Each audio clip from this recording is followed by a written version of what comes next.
Alright, I'm now going to read Brave from Disney Book Group.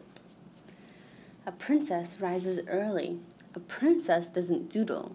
A princess is patient, cautious, and clean. Queen Eleanor had many rules for how to be a princess. Merida, her daughter, hated all of them. Only when she was alone did Merida feel free. Since Merida would be queen one day, and she was old enough to marry, Queen Eleanor felt it was time for her to find her a husband. Marriage, Merida wailed. Queen Eleanor and Queen Fergus invited the oldest sons of 3 lords to compete in the royal games. The winner would marry Merida. There was young Mackintosh, young McGriffin, and wee Dingwall. Merida did not want to marry any of them, so she won the royal games herself. Queen Eleanor was furious. Merida was angry too. She was tired of always having to do what her mother wanted. Merida lost her temper. She slashed her sword through the family tapestry, right between the images of her and her mother. Merida jumped onto her horse and rode away from the castle. When she came upon a ring of stone, she saw a flickering blue light. More lights joined it. The will-o-wisps were forming a trail leading her into the woods. Merida followed the will-o-wisps to a woodcarver's cottage, but the woodcarver was really a witch. She offered to make one spell for Merida. Merida wanted the spell to change her mother's mind. The witch agreed to do it and started brewing something in her cauldron. When she was done, she gave Merida a spell cake. Back in the castle, Merida brought the cake to Queen Eleanor. She hoped it would make her mother change her mind about the marriage. Instead, it changed Queen Eleanor into a bear. Oh no! What had she done? Years earlier, a giant bear named Mordu had bitten off one of the king's legs. Now Fergus heard a bear. He sensed a bear.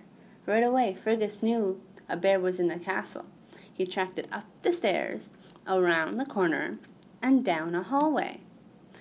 Merida's mother was a bear. Her father was hunting her. Merida needed help.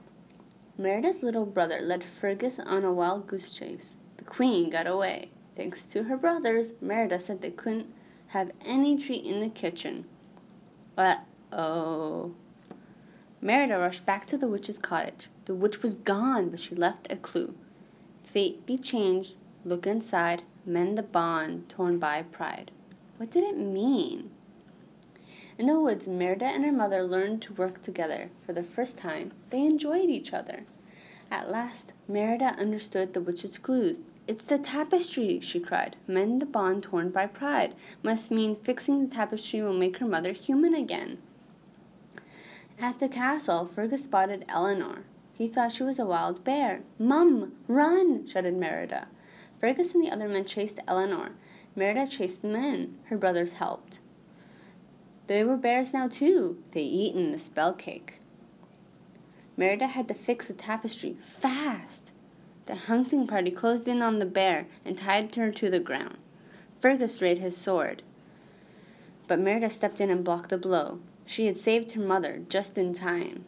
Suddenly, Mordu appeared. When he turned toward Merida, her mother broke free from her ropes. She fought Mordu and won. The evil bear was crushed by a giant stone. Even though the tapestry was fixed, Eleanor was still a bear. Merida threw her arms around her mother. "I want you back, Mom," she said. "I love you." At those words, her mother changed back into the queen. One day, Merida might be queen, but for now, there would be no more changes. Eleanor and Merida had learned to love each other just the way they are. I am so happy to have read that book, and I hope you enjoyed it.